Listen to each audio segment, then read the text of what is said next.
ನಿರೀಕ್ಷೆಯ 2023-24 ಬಜೆಟ್ ಮಂಡನೆ ಆಗಿದೆ. ಬಹಳ ದೊಡ್ಡ ನಿರೀಕ್ಷೆ ಇದ್ದಂತಹ ಬಜೆಟ್. ಅದರಲ್ಲೂ ಕರ್ನಾಟಕದಲ್ಲಿ ಚುನಾವಣೆ ಎದುರಾಗ್ತಾ ಇರುವಂತಹ ಈ ಸಂದರ್ಭದಲ್ಲಿ ರಾಜ್ಯಕ್ಕೆ ಏನು ಸಿಗುತ್ತೆ, ಯಾರ್ಯಾರಿಗೆ ಏನೇನು ಗಿಫ್ಟ್ ಸಿಗುತ್ತೆ, ಯಾವ ವಲಯಕ್ಕೆ ಕೇಂದ್ರ ಸರ್ಕಾರ ಏನನ್ನ ಕೊಡುತ್ತೆ, ಇಂಥ ಹಲವು ಪ್ರಶ್ನೆಗಳಿತ್ತು. ಆ ಪ್ರಶ್ನೆಗಳಿಗೆ ಉತ್ತರ ಸಿಕ್ಕಿದೆ. ಏಷ್ಯಾನೆಟ್ ಸುವರ್ಣ ನ್ಯೂಸ್ನಲ್ಲಿ ಬೆಳಗ್ಗಿನಿಂದಲೂ ಕೂಡ ಬಜೆಟ್ ಕುರಿತಾದಂತಹ ಅಪ್ಡೇಟ್ ಅನ್ನ ನೋಡ್ತಾ ಇದ್ದೀವಿ. ಶ್ರಮಜೀವಿ ಮಧ್ಯಮ ವರ್ಗಕ್ಕೆ ಬಂಪರ್ ಕೊಡುಗೆ ಕೊಟ್ಟಂತ ಕೇಂದ್ರ. ತೆರಿಗೆ ಹೊರೆಯಿಂದ ಸಂಬಳದಾರರಿಗೆ ಕೊಂಚ ವಿನಾಯಿತಿ ಸಿಕ್ಕಿದೆ. ವಾರ್ಷಿಕ 7 ಲಕ್ಷ ರೂಪಾಯಿವರೆಗೂ ತೆರಿಗೆ ರಹಿತ ಆದಾಯ. ತೆರಿಗೆ ಭಾರವನ್ನ ಇಳಿಸಿದ ಪ್ರಧಾನಿ ಮೋದಿ.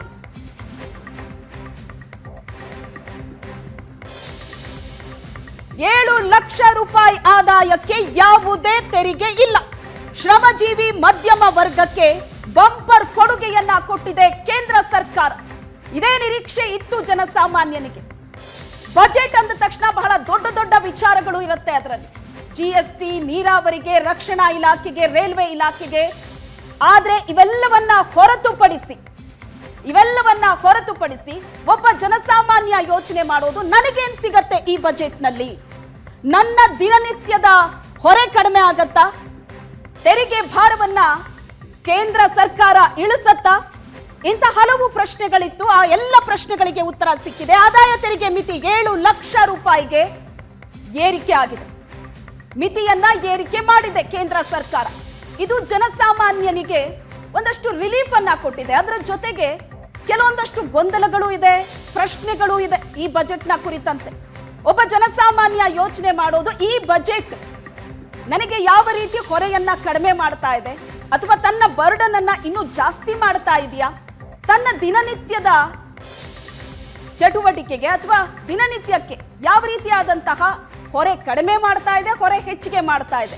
ಇಂಥ ವಿಚಾರಗಳ ಬಗ್ಗೆ ಜನಸಾಮಾನ್ಯ ಚಿಂತೆ ಮಾಡೋದು, ಇದರ ಬಗ್ಗೆ ತಿಳ್ಕೊಳ್ಳೋದಕ್ಕೆ ಇಷ್ಟಪಡೋದು ಬಜೆಟ್ ವಿಚಾರದಲ್ಲಿ. ಅದರ ಬಗ್ಗೆ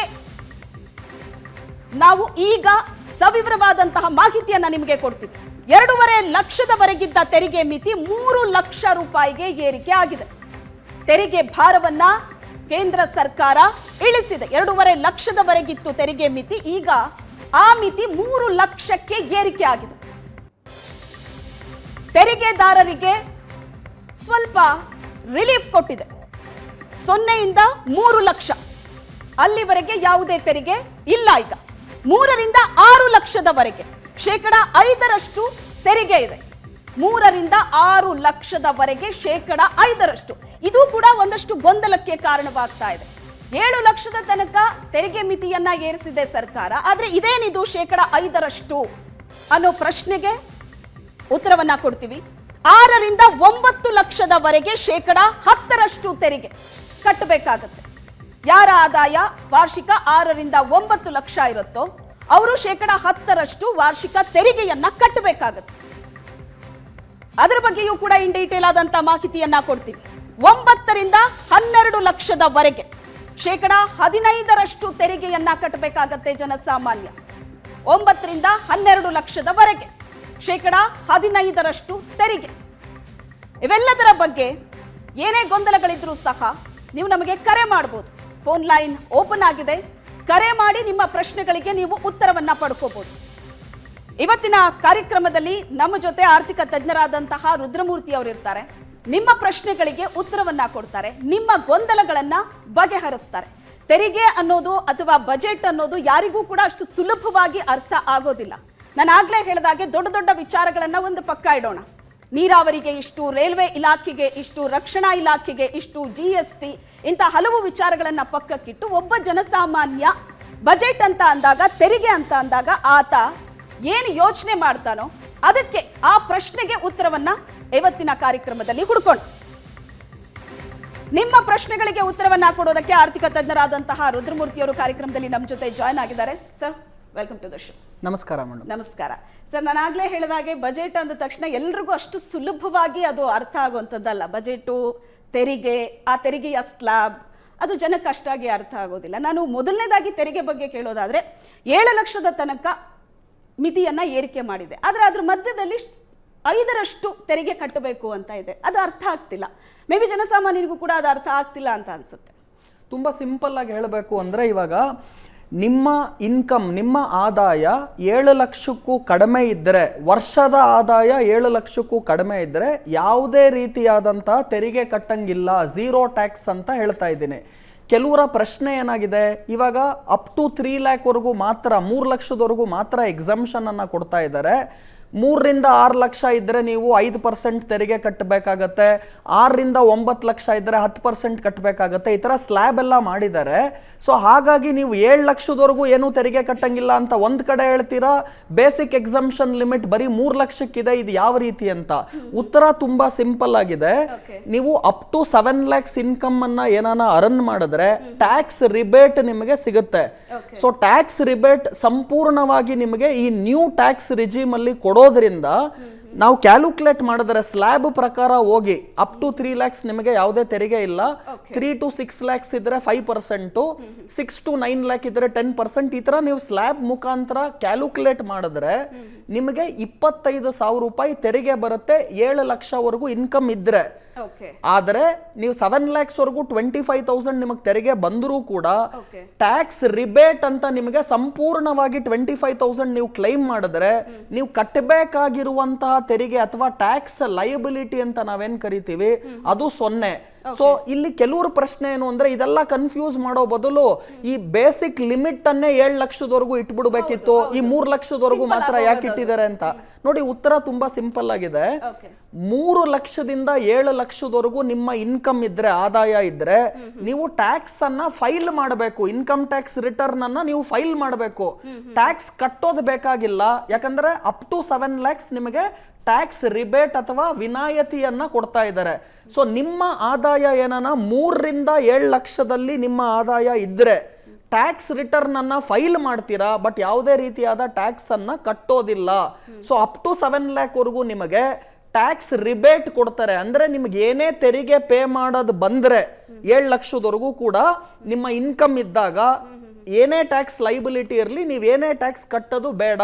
ಸೊ ಸಿಂಪಲ್ ಆಗಿ ಹೇಳ್ತಾ ಇದ್ದೀನಿ, 3 ರಿಂದ 7 ಲಕ್ಷ ಯಾರ್ಯಾರಿಗೆ ಆದಾಯ ಬರುತ್ತೆ ಅಂತವರು ಟ್ಯಾಕ್ಸ್ ರಿಟರ್ನ್ ಅನ್ನ ಫೈಲ್ ಮಾಡ್ತೀರಾ, ಬಟ್ ಯಾವುದೇ ರೀತಿಯ ತೆರಿಗೆಯನ್ನ ಕಟ್ಟೋದಿಲ್ಲ. ಆಮೇಲೆ ಇನ್ನ ಕೆಲವರಿಗೆ ಗೊಂದಲ ಇರೋದು old tax regime, new tax regime ಯಾವುದು ತಗೋಬೇಕು ಏನು ಅಂತ. ನೋಡಿ, ನೀವೇನ ಓಲ್ಡ್ ಟ್ಯಾಕ್ಸ್ ರಿಜಿಮ್ ಅನ್ನ ಫಾಲೋ ಮಾಡಿದ್ರೆ ನಿಮಗೆ 7 ಲಕ್ಷವರೆಗೂ ಇವಾಗ ಬರ್ತಿರುವ ರಿಬೇಟ್ ಏನಿದೆ ಅದು ಬರೀ 5 ಲಕ್ಷಕ್ಕೆ ಮಾತ್ರ ಸಿಗುತ್ತೆ. ಸೊ ಇಂಡೈರೆಕ್ಟ್ ಆಗಿ ಗೌರ್ಮೆಂಟ್ ಏನ್ ಹೇಳ್ತಾ ಇದೆ, ನೀವು ನ್ಯೂ ಟ್ಯಾಕ್ಸ್ ರಿಜಿಮ್ಗೆ ಬರೋದ್ರಿಂದ 5 ಲಕ್ಷದವರೆಗೂ ಬರಬೇಕಾದಂತ ಇನ್ಕಮ್ಗೆ ಏನ್ ರಿಬೇಟ್ ಮುಂಚೆ ಸಿಗ್ತಾ ಇತ್ತು, ಇವಾಗ ಅದು 7 ಲಕ್ಷದವರೆಗೂ ಆಗತ್ತೆ. ಸೊ ನೀವೇನ ಓಲ್ಡ್ ಟ್ಯಾಕ್ಸ್ ರಿಜಿಮ್ ಅನ್ನ ಫಾಲೋ ಮಾಡ್ತೀರಾ ಅಂದ್ರೆ ನಿಮಗೆ ಕಡಿಮೆ ಬೆನಿಫಿಟ್ ಸಿಗ್ತಾ ಇದೆ, ಬರೀ 5 ಲ್ಯಾಕ್ಸ್ ವರೆಗೂ ರಿಬೇಟ್ ಸಿಗುತ್ತೆ. ನ್ಯೂ ಟ್ಯಾಕ್ಸ್ ರಿಜಿಮ್ ಫಾಲೋ ಮಾಡೋದ್ರಿಂದ 7 ಲ್ಯಾಕ್ಸ್ ವರೆಗೂ ಬೆನಿಫಿಟ್ ಸಿಗುತ್ತೆ. ಆದ್ರೆ ಮತ್ತೊಂದು ಇಂಪಾರ್ಟೆಂಟ್ ಅಂಶ, 80C ಅಲ್ಲಿ ನಿಮಗೆ 1.5 ಲಕ್ಷದವರೆಗೂ ಡಿಡಕ್ಷನ್ ಸಿಗ್ತಾ ಇತ್ತು ಮುಂಚೆ. ನೀವು ನ್ಯೂ ಟ್ಯಾಕ್ಸ್ ರಿಜಿಮ್ಗೆ ಬಂದ್ರೆ ಈ 80C ಅಲ್ಲಿ 1.5 ಲಕ್ಷ ಡಿಡಕ್ಷನ್ ಏನಿದೆ ಅದು ಸಿಗೋದಿಲ್ಲ. ಅದು ಪ್ರಾಬ್ಲಮ್. ಹೌದು. ಸೊ ಹಾಗಾಗಿ ತುಂಬಾ ಸಿಂಪಲ್ ಆಗಿ ನಾನು ಹೇಳಬೇಕು ಅಂದ್ರೆ, ನ್ಯೂ ಟ್ಯಾಕ್ಸ್ ರಿಜಿಮ್ಗೆ ಬರೋದ್ರಿಂದ ನಿಮಗೆ 7 ಲ್ಯಾಕ್ಸ್ ವರೆಗೂ ಆದಾಯ ಇದ್ರೆ ಸಂಪೂರ್ಣವಾಗಿ ಅದಕ್ಕೆ ಯಾವುದೇ ಟ್ಯಾಕ್ಸ್ ಲಯಬಿಲಿಟಿ ಬರೋದಿಲ್ಲ. ನೀವು ತೆರಿಗೆ ಕಟ್ಟೋದು ಯಾವುದು ಕಾರಣ ರಿಕ್ವೈರ್ಮೆಂಟ್ ಇರೋದಿಲ್ಲ. 7 ಲ್ಯಾಕ್ ಮೇಲೆ ಇನ್ಕಮ್ ಬಂದಾಗ ಮಾತ್ರ ಈ ರೇಟ್ಸ್ ಗಳನ್ನ ನಾವೇನ್ ಮಾತಾಡ್ತಾ ಇದೀವಿ, up to 3 lakh exemption, 3 to 6 lakh ಇದ್ರೆ 5%, ಈ ಸ್ಲ್ಯಾಬ್ಸ್ ಏನಿದೆ ಅದು ನಿಮಗೆ ಅಪ್ಲೈ ಆಗುತ್ತೆ. ತುಂಬಾ ಸಿಂಪಲ್ ಆಗಿ ಇನ್ನ ನಾನು ಹೇಳಬೇಕು ಅಂದ್ರೆ, ಮುಂಚೆ ನಿಮ್ಮ ಇನ್ಕಮ್ ಆದಾಯ ಏನಾನ 9 ಲಕ್ಷ ಇದ್ದಿದ್ರೆ, ಸೊ ನೀವು ಕಟ್ಟಬೇಕಾದಂತ ತೆರಿಗೆ ಮುಂಚೆ ಇದ್ದಿದ್ದು 60,000. ಅಂದ್ರೆ ನಿಮ್ಮ ಇನ್ಕಮ್ 9 ಲ್ಯಾಕ್ ಇದ್ದಿದ್ರೆ 60,000 ಮುಂಚೆ ತೆರಿಗೆ ಕಟ್ಟಬೇಕಿತ್ತು. ಇವಾಗ ನ್ಯೂ ಟ್ಯಾಕ್ಸ್ ರಿಜಿಮ್ ಅಲ್ಲಿ ನೀವು ಬರೀ 45,000 ಕಟ್ತೀರಾ. ಅಂದ್ರೆ 15,000 ಟ್ಯಾಕ್ಸ್ ಉಳಿತಾಯ ನಿಮಗೆ ಆಗ್ತಾ ಇದೆ. ಅದೇ ಒಂದು ಪಕ್ಷ ನಿಮ್ಮ ಇನ್ಕಮ್ ಏನಾನ 15 ಲಕ್ಷ ಇದ್ದಿದ್ರೆ ಮುಂಚೆ ಹಳೆ ಟ್ಯಾಕ್ಸ್ ರಿಜಿಮ್ ಅಲ್ಲಿ ನೀವು 1,87,500 ರೂಪಾಯಿ ಕಟ್ತಾ ಇದ್ರಿ. ಇವಾಗ ನೀವು ಕಟ್ಟೋದು ಬರೀ 1.5 ಲಕ್ಷ. ಅಂದ್ರೆ ಇಲ್ಲೂ ಕೂಡ ಹತ್ತತ್ರ 37,500 ನಿಮಗೆ ಟ್ಯಾಕ್ಸ್ ಬೆನಿಫಿಟ್ ಸಿಗ್ತಾ ಇದೆ. ಇದರ ಜೊತೆಗೆ ಸ್ಯಾಲರಿಡ್ ಕ್ಲಾಸ್ ಅವ್ರು ಯಾರಿದ್ದಾರೆ ಅವ್ರಿಗೆ ಸ್ಟ್ಯಾಂಡರ್ಡ್ ಡಿಡಕ್ಷನ್ ಅಂತ ನಾವೇನ್ ಮುಂಚೆ ಕೊಡ್ತಾ ಇದ್ರಲ್ಲ, ಅದು ಕೂಡ ಇವಾಗ 15.5 ಲಕ್ಷಕ್ಕೂ ಜಾಸ್ತಿ ನಿಮಗೆ ಸ್ಯಾಲರಿಡ್ ಕ್ಲಾಸ್ ಅಲ್ಲಿ ನೀವೇನ ಬಂದ್ರೆ ನಿಮಗೆ 52,500 ರೂಪಾಯಿ ಎಕ್ಸ್ಟ್ರಾ ಬೆನಿಫಿಟ್ ಸ್ಯಾಲರಿಡ್ ಕ್ಲಾಸ್ ಅವ್ರಿಗೂ ಬರುತ್ತೆ. ಓಕೆ, ನಾನು ಅದ್ರ ಬಗ್ಗೆ ಕೇಳ್ತೀನಿ. ಯಾಕಂದ್ರೆ ಈಗ 5% ಅಂತ ಅಂದ್ರೆ ಈಗ ಕೆಲವರು ಎಂಪ್ಲಾಯ್ ಇರ್ತಾರೆ ಒಂದು ಕಂಪ್ನಿಯಲ್ಲಿ, ಕೆಲವರು ಕರೆಸ್ಪಾಂಡೆಂಟ್ ಆಗಿ ವರ್ಕ್ ಮಾಡ್ತಾರೆ, ಕಾಂಟ್ರಾಕ್ಟ್ ಬೇಸಲ್ಲಿ ಕೆಲವರು ವರ್ಕ್ ಮಾಡ್ತಾರೆ, ಗೌರ್ಮೆಂಟ್ ಆಫಿಷಿಯಲ್ಸ್ ಇರ್ತಾರೆ. ಸೊ ಅವರಿಗೆಲ್ಲ ಯಾವ ತರ ಇದು ಅಪ್ಲೈ ಆಗುತ್ತೆ ಈ ಡಿಡಕ್ಷನ್ 5% ಏನು ಹೇಳಿದ್ರಿ? ನಾ ಅದ್ರ ಬಗ್ಗೆ ಕೇಳ್ತೀನಿ. ಅದಕ್ಕಿಂತ ಮೊದಲು ಒಬ್ರು ಕಾಲರ್ ಇದ್ದಾರೆ, ವಾಸುದೇವ್ ಅಂತ ಕರೆ ಮಾಡಿದ್ದಾರೆ. ನಮಸ್ತೆ ವಾಸುದೇವ್ ಅವರೇ. ಮೇಡಮ್ ಅವರೇ ನಮಸ್ತೆ. ನಮಸ್ತೆ, ಬೆಂಗಳೂರಿಂದ ಕಾಲ್ ಮಾಡಿದ್ದೀರಾ? Madam Nelamangala madam. Nelamangala. Budget updates ನ ನೋಡಿದ್ರಾ? ಮೇಡಮ್ ನೋಡ್ತಾ ಇದೀವಿ, ನ್ಯೂಸ್ ಅಲ್ಲೇ ನೋಡ್ತಾ ಇದೀವಿ. ಓಕೆ, ಈಗ ನಿಮಗೆ ಮನಸ್ಸಿಗೆ ಹೋಗಿದ್ದು ಯಾವುದು, ಯಾವ ಪಾಯಿಂಟ್ಸ್ ಬಜೆಟ್ ಅಲ್ಲಿ? ಮೇಡಮ್ ಬಜೆಟ್ ನಾವು ಎಲ್ಲಾನು ತಗೊಬೇಕು. ಈಗ 1 ಪಾಯಿಂಟ್ ಇಲ್ಲ, ಈಗ ಕೊಟ್ಟಿರೋ ಬಜೆಟ್ ನೋಡಿದ್ರೆ ನಮ್ಮ ಮನಸ್ಸಿಗೆ ಪ್ರಕಾರ ಎಲ್ಲಾನು ಚೆನ್ನಾಗಿದೆ. ಓಕೆ, ಯಾವ್ದಕ್ಕೂ ಯಾರಿಗೂ ಏನು ಮೋಸ ಮಾಡಿಲ್ಲ. ಮಧ್ಯಮವರ್ಗದವರಿಗೂ ಆಗಿದೆ, ರೈತರಿಗೂ ಅನುಕೂಲ ಆಗಿದೆ. ಬಜೆಟ್ ತುಂಬಾ ಎಲ್ಲಾ ಎಲ್ಲಾ ವರ್ಗದವ್ರಿಗೂ ಅನುಕೂಲ ಆಗಿದೆ. ನೀವೇನ್ ಕೆಲಸ ಮಾಡೋದು? ಮೇಡಮ್ ನಾವು ರೈತರು ಮೇಡಮ್. ರೈತರು ಗೊತ್ತಲ್ಲ ಮೇಡಮ್. ಓಕೆ, ಈಗ ಕೃಷಿ ಕ್ಷೇತ್ರಕ್ಕೆ ಸರ್ಕಾರ ಕೊಟ್ಟಿದ್ರ ಬಗ್ಗೆ ಸಮಾಧಾನ ಇದೆಯಾ? ಹ್ಞೂ ಕೃಷಿ ಮೇಡಮ್. ಸಾಲಕ್ಕೆ ಅಂತ ಒಂದಷ್ಟು ಹಣವನ್ನ ಮೀಸಲಿಟ್ಟಿದೆ, 20 ಲಕ್ಷ ಕೋಟಿ. ಅದ್ರ ಬಗ್ಗೆ ಸಮಾಧಾನ ಇದೆ. ಹ್ಞೂ ಮೇಡಮ್, ತುಂಬಾ ಓಕೆ, ಈ ಬಾರಿ ಚೆನ್ನಾಗಿದೆ. ಕರ್ನಾಟಕದಲ್ಲಿ ಎಲೆಕ್ಷನ್ ಬರ್ತಾ ಇದೆ, ಹಾಗಾಗಿ ಕರ್ನಾಟಕಕ್ಕೆ ಏನಾದ್ರೂ ಸ್ಪೆಷಲ್ ಬಂಪರ್ ಕೊಡುಗೆ ಸಿಗತ್ತೆ ಅನ್ನೋ ಎಕ್ಸ್ಪೆಕ್ಟೇಷನ್ ಇತ್ತಾ? ಹ್ಞೂ ಮೇಡಮ್, ಇತ್ತು ಮೇಡಮ್. ಇತ್ತು. ಹೌದು ಮೇಡಮ್, Yes, sir. ಕೊಟ್ಟಿದ್ದಾರೆ. ಓಕೆ, ಈಗ ರುದ್ರಮೂರ್ತಿ ಅವರು ಇದ್ದಾರೆ, ನೀವು ನಿಮ್ಮ ಪ್ರಶ್ನೆ ಏನು ಅವ್ರಿಗೆ ಕೇಳಿ. ಕೊಡಿ ಸರ್. ಎಸ್, ನಮಸ್ತೆ, ಹೇಳಿ ಸರ್. ನಮಸ್ತೆ ಸರ್. ನಾವು ರೈತರು ಏನೋ ತಪ್ಪು ಮಾಡಿದ್ರೆ ತಪ್ಪು ತಿಳ್ಕೊಂಬೇಡಿ, ತಪ್ಪಾಗಿ ಮಾತಾಡಿದ್ರೆ. ಯಾಕೆಂದ್ರೆ ನಿಮ್ಮಷ್ಟು ನಮ್ಗೆ ಅನುಭವ ಇರಲ್ಲ ಬಜೆಟ್ ಬಗ್ಗೆ ಆಗ್ಲಿ ಮತ್ತೊಂದ್ರ ಬಗ್ಗೆ. ಇಲ್ಲ ಏನೇ ಪ್ರಶ್ನೆ ಕೇಳಿ, ನೀವು ಬೆಳೆದ್ರೆ ತಾನೇ ನಾವು ಊಟ ಮಾಡೋದು. ಖಂಡಿತ ಕೇಳಿ.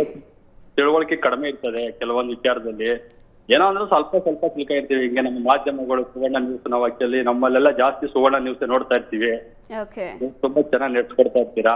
Thank you. ಪ್ರಶ್ನೆ ಕೇಳಿ, ನಿಮ್ ಪ್ರಶ್ನೆ ಕೇಳಿ. ಪ್ರಶ್ನೆ ಏನೇನ ಸರ್, ಅದೇ ರೈತರ ಬಗ್ಗೆನೇ ಒಳ್ಳೆ ಉತ್ತೇಜನ ಕೊಟ್ಟಿದ್ದಾರೆ. ಇದು ಏನಂತಂದ್ರೆ ಯಾವ ತರ ನೇರವಾಗಿ ಯಾವ ತರ ರೈತರಿಗೆ ಬರುತ್ತೆ ಅನ್ನೋದು ಗೊತ್ತಾಗ್ತಾ ಇಲ್ಲ ಸರ್. ಖಂಡಿತ ನೋಡಿ, ಆಕ್ಚುಲಿ ಈ ಬಜೆಟ್ ನಲ್ಲಿ ಮಾತ್ರ ಅಲ್ಲ, ಮೋದಿ ಸರ್ಕಾರ ಬಂದಾದ ನಂತರ ಅವ್ರು ತಂದಂತಹ ಮುಖ್ಯ ಪಾಯಿಂಟ್ ಏನು ಅಂದ್ರೆ ಡೈರೆಕ್ಟ್ ಕ್ಯಾಶ್ ಬೆನಿಫಿಟ್ ಟ್ರಾನ್ಸ್ಫರ್ ಅಂತ ತಂದ್ರು. ಇದ್ರ ಮುಖಾಂತರ ಏನಾಗ್ತಿತ್ತು ಅಂದ್ರೆ, ಮುಂಚೆ ಮಧ್ಯವರ್ತಿಗಳು ಇರೋದ್ರಿಂದ ಫಲಾನುಭವಿಗಳಿಗೆ ಆ ಅಮೌಂಟ್ಗಳು ತಲುಪ್ತಾ ಇರಲಿಲ್ಲ. ಇದಕ್ಕೆ ಬ್ಯಾಂಕ್ ಇನ್ಕ್ಲೂಷನ್ ಕಡಿಮೆ ಇತ್ತು. ಜನ್ಧನ್ ಅಕೌಂಟ್ ಮುಖಾಂತರ ಏನು ಬ್ಯಾಂಕ್ ಇನ್ಕ್ಲೂಷನ್ ಅಥವಾ ಫಿನಾನ್ಷಿಯಲ್ ಇನ್ಕ್ಲೂಷನ್ ಅಂತ ನಾವೇನು ಕರಿತೀವಿ, ಅದನ್ನ ತರುವ ಮುಖಾಂತರ ರೈತರಿಗೆ ನೇರವಾಗಿ ಅವ್ರಿಗೆ ತಲುಪಬೇಕಾದಂತಹ ಹಣ ತಲುಪ್ತಾ ಇರೋದ್ರಿಂದ ಸೋರಿಕೆ ಅಂತ ನಾವೇನ್ ಕರಿತೀವಿ ಅದು ಖಂಡಿತವಾಗ್ಲೂ ಕಂಟ್ರೋಲ್ ಆಗಿದೆ.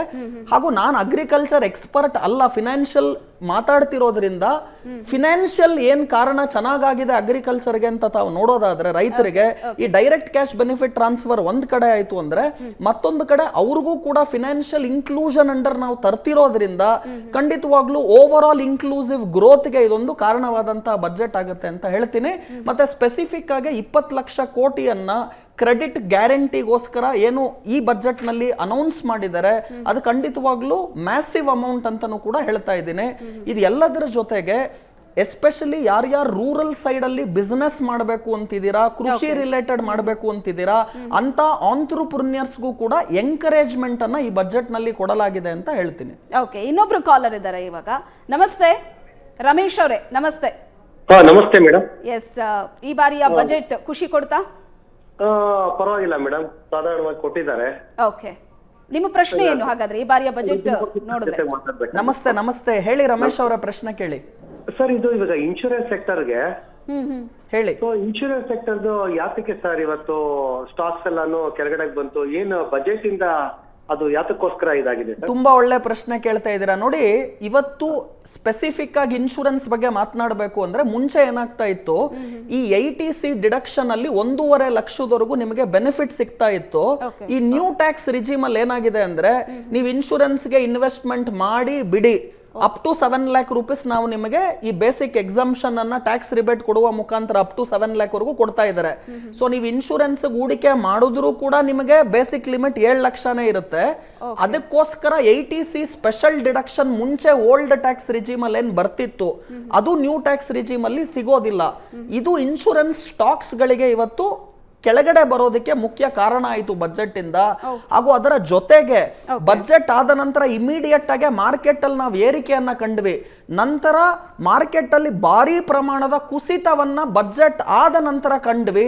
ಮುಖ್ಯವಾಗಿ ಇವತ್ತು ಬಜೆಟ್ಗೂ ಶೇರ್ ಮಾರ್ಕೆಟ್ಗೂ ಕಂಪೇರ್ ಮಾಡಬೇಡಿ. ಯಾಕೆ ಅಂದ್ರೆ ಅದಾನಿ ಸ್ಟಾಕ್ಸ್ ಗಳು ಇವತ್ತು ಅದಾನಿ ಎಂಟರ್ಪ್ರೈಸ್ ಆಗಿರ್ಬೋದು, ಅದಾನಿ ಪೋರ್ಟ್ ಆಗಿರ್ಬೋದು, ಅವರ ಎಲ್ಲಾ ಶೇರ್ಗಳು ಹತ್ತತ್ರ 20-30% ಇಳಿಕೆಯನ್ನ ಇವತ್ತು ಷೇರುಪೇಟೆಯಲ್ಲಿ ನಾವು ಕಾಣ್ತಾ ಇದ್ವಿ. ಸೊ ಅದಾನಿ ಶೇರ್ಗಳು ಬೀಳಿದ್ರಿಂದ ಮಾರ್ಕೆಟ್ ಮೈನ್ ಆಗಿ ಬಿದ್ದಿದೆ. ಬಜೆಟ್ಗೂ ಅದಕ್ಕೂ ಸಂಬಂಧ ಇಲ್ಲ. ಸ್ಪೆಸಿಫಿಕ್ ಆಗಿ ಇನ್ಶೂರೆನ್ಸ್ ಸೆಕ್ಟರ್ ಅವರಿಗೆ ಈ 80C deduction new tax regime ಅಲ್ಲಿ ಸಿಗದೆ ಇರೋದ್ರಿಂದ ಇನ್ಶೂರೆನ್ಸ್ ಸ್ಟಾಕ್ಸ್ ಗಳಿಗೂ ಹೊಡೆತ ಸಿಕ್ತು ಅಂತ ಹೇಳ್ತಾ ಇದ್ದೀನಿ.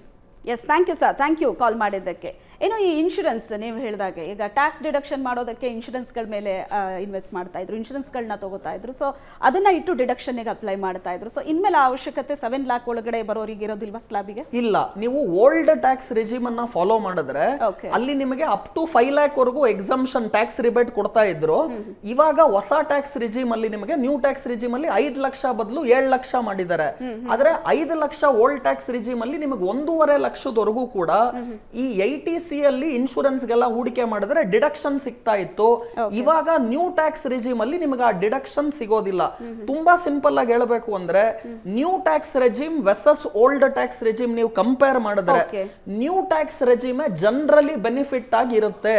ಯಾಕೆ ಅಂದ್ರೆ ನೀವು ಹೂಡಿಕೆ ಮಾಡಿ ಬಿಡಿ ಇನ್ಶೂರೆನ್ಸ್ ಅಲ್ಲಿ ನ್ಯೂ ಟ್ಯಾಕ್ಸ್ ರೆಜಿಮ್ ಅಲ್ಲಿ ನಿಮಗೆ ಅಪ್ ಟು 7 lakh ರೂಪಾಯಿ ಬೇಸಿಕ್ ಎಕ್ಸಂಪ್ಷನ್ ಸಿಗುತ್ತೆ. ಅದೇ ಓಲ್ಡ್ ಟ್ಯಾಕ್ಸ್ ರೆಜಿಮ್ ಅಲ್ಲಿ ನಿಮಗೆ ಬರೀ 5 ಲಕ್ಷವರೆಗೂ ಬೇಸಿಕ್ ಎಕ್ಸಂಪ್ಷನ್ ಲಿಮಿಟ್ ಸಿಗೋದ್ರಿಂದ ಅದರ ಮೇಲ್ಗಡೆ ನೀವು 1.5 ಲಕ್ಷ ಇನ್ವೆಸ್ಟ್ಮೆಂಟ್ ಮಾಡಿದ್ರು ಕೂಡ ಡಿಡಕ್ಷನ್ ನಿಮ್ಮ ಬೆನಿಫಿಟ್ ಖಂಡಿತವಾಗ್ಲೂ ನ್ಯೂ ಟ್ಯಾಕ್ಸ್ ರೆಜಿಮ್ ಅಲ್ಲಿ ಜಾಸ್ತಿ ಇರುತ್ತೆ. ಓಕೆ, ಇನ್ನೊಬ್ರು ಕಾಲರ್ ಇದ್ದಾರೆ, ಮೈಸೂರಿಂದ ಕಾಲ್ ಮಾಡಿದ್ದಾರೆ, ಪ್ರೇಮ್ ಕುಮಾರ್ ಅಂತ. ನಮಸ್ತೆ ಪ್ರೇಮ್ ಕುಮಾರ್ ಅವರೇ. ಪ್ರೇಮ್ ಕುಮಾರ್ ಅವರೇ ನಮಸ್ತೆ. ನಮಸ್ಕಾರ ಮೇಡಮ್. ನಮಸ್ಕಾರ. ನಮಸ್ಕಾರ. ನಮಸ್ಕಾರ. ಬಜೆಟ್ ನೋಡಿದ್ರಾ? ಮೇಡಮ್ ಬಜೆಟ್ ನೋಡಿದೀವಿ ಮೇಡಮ್. ಓಕೆ ಮೇಡಮ್, ನಾವು ಅಫಿಷಿಯಲ್ ಓಕೆ, ಏನ್ ವರ್ಕ್ ಮಾಡ್ತಿದ್ದೀರಾ? ನಾವು teacher madam, teacher, high school teacher. Okay, ನಿಮ್ ಪ್ರಶ್ನೆ? ಮೇಡಮ್ ಪ್ರಶ್ನೆ ಏನು ಇಲ್ಲ. ನಮ್ಗೆ ಟ್ಯಾಕ್ಸ್ ಈಗ ಏನಾಗ್ತಾ ಇದೆ, ಈಗ 50,000 ಸ್ಟ್ಯಾಂಡರ್ಡ್ ಡಿಡಕ್ಷನ್ ಅಂತ ಹೇಳಿ ನಮ್ಗೆ ಅಲ್ಲಿಂದ ನಮ್ಗೆ ಡಿಸ್ಕೌಂಟ್ ಆಗ್ತಾ ಇತ್ತು. ಓಕೆ. ಅಂಡ್ ದೆನ್ ನಮ್ಗೆ HRA ನಮ್ಗೆ ಫಸ್ಟ್ ಪೇಜ್ ಅಲ್ಲೇ ನಮ್ಗೆ ಅದನ್ನ ಕಳೀತಾ ಇದ್ರು. ಅದಾದ ನಂತರ ಮತ್ತೆ ನಮ್ಗೆ ಸೇವಿಂಗ್ಸ್ 1.5 ಲಕ್ಷ ಅಂತ ಹೇಳಿ ನಮ್ಗೆ ಅದನ್ನು ಕೂಡ ನಮ್ಗೆ ಡಿಡಕ್ಟ್ ಆಗ್ತಾ ಇತ್ತು. ಓಕೆ. ಇದನ್ನ ಎಲ್ಲ ಕಳೆದು 7 ಲಕ್ಷನ ಅಂತ ಅಥವಾ ಅದು ಇನ್ಕ್ಲೂಡಿಂಗ್ 7 ಲಕ್ಷನ ಅಂತ ಹೇಳಿ ನಮ್ಗೆ ಮಾಹಿತಿ ಬೇಕು ಮೇಡಮ್. ತುಂಬಾ ಒಳ್ಳೆ ಪ್ರಶ್ನೆ ಕೇಳ್ತಾ ಇದ್ದೀರಾ. ಎಷ್ಟು ಕ್ಲಿಯರ್ ಆಗಿದೆ ಹಾಗೂ ಉತ್ತರನು ಅಷ್ಟೇ ಕ್ಲಿಯರ್ ಆಗಿ ನಿಮ್ಗೆ ಹೇಳ್ತಾ ಇದ್ದೀನಿ. ಈ 7 lakhs ಏನ್ basic exemption limit tax rebate ಏನ್ ಕೊಡ್ತಾ ಇದ್ದಾರೆ, ಅಪ್ ಟು 7 lakhs ಈ ನ್ಯೂ ಟ್ಯಾಕ್ಸ್ ಪಾಲಿಸಿಯಲ್ಲಿ ಏನ್ ಕೊಡ್ತಾ ಇದ್ದಾರೆ, ಅದಕ್ಕೆ ನಿಮಗೆ 80C ಡಿಡಕ್ಷನ್ ಕೊಡೋದಿಲ್ಲ. ಜೊತೆಗೆ ನಿಮಗೆ HRA ಮತ್ತೆ ಈ ಸ್ಟ್ಯಾಂಡರ್ಡ್ ಡಿಡಕ್ಷನ್ ಏನ್ ಕೇಳ್ತಾ ಇದ್ದೀರಲ್ಲ ಅದು ಕೂಡ ಅನ್ವಯ ಆಗೋದಿಲ್ಲ. ನೀವು ಓಲ್ಡ್ ಟ್ಯಾಕ್ಸ್ ರಿಜಿಮ್ ಅನ್ನ ಫಾಲೋ ಮಾಡಿದ್ರೆ ನೀವು ಹೇಳ್ದಂಗೆ ನಿಮಗೆ 1.5 ಲಕ್ಷದವರೆಗೂ 80C ಬೆನಿಫಿಟ್ ಬರುತ್ತೆ. ಜೊತೆಗೆ HRA ಜೊತೆಗೆ ಸ್ಟ್ಯಾಂಡರ್ಡ್ ಡಿಡಕ್ಷನ್ 50,000 ಬಂದರೂ ಕೂಡ ಅಲ್ಲಿ ನಿಮಗೆ ಬರೀ 5 ಲಕ್ಷದವರೆಗೂ ಇನ್ಕಮ್ ಇದ್ರೆ ಮಾತ್ರ ಅಲ್ಲಿವರೆಗೂ ನಿಮಗೆ ಟ್ಯಾಕ್ಸ್ ರಿಬೇಟ್ ಸಿಗುತ್ತೆ.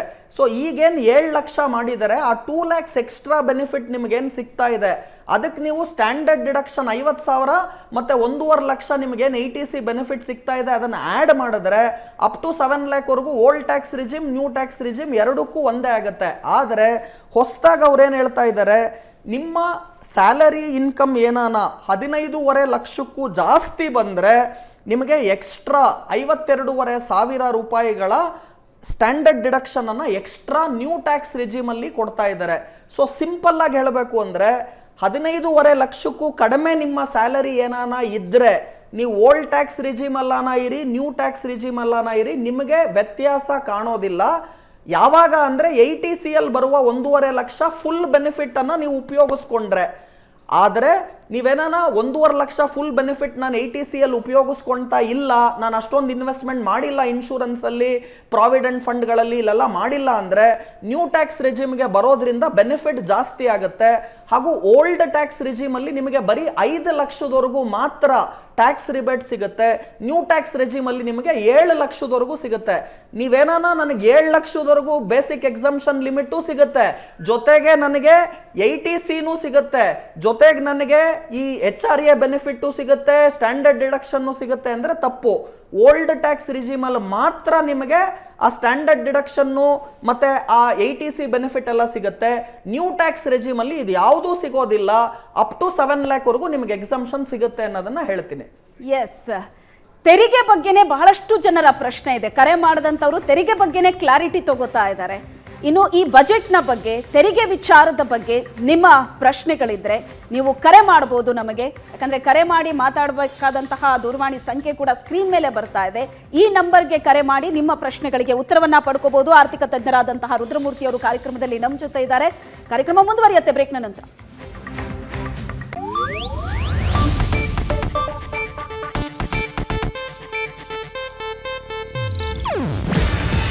ಇದು ಏಷ್ಯಾನೆಟ್ ನ್ಯೂಸ್ ನೆಟ್ವರ್ಕ್ ಪ್ರಸ್ತುತಿ. ನೀವು ನೋಡ್ತಿದ್ದೀರಾ ಏಷ್ಯಾನೆಟ್ ಸುವರ್ಣ ನ್ಯೂಸ್.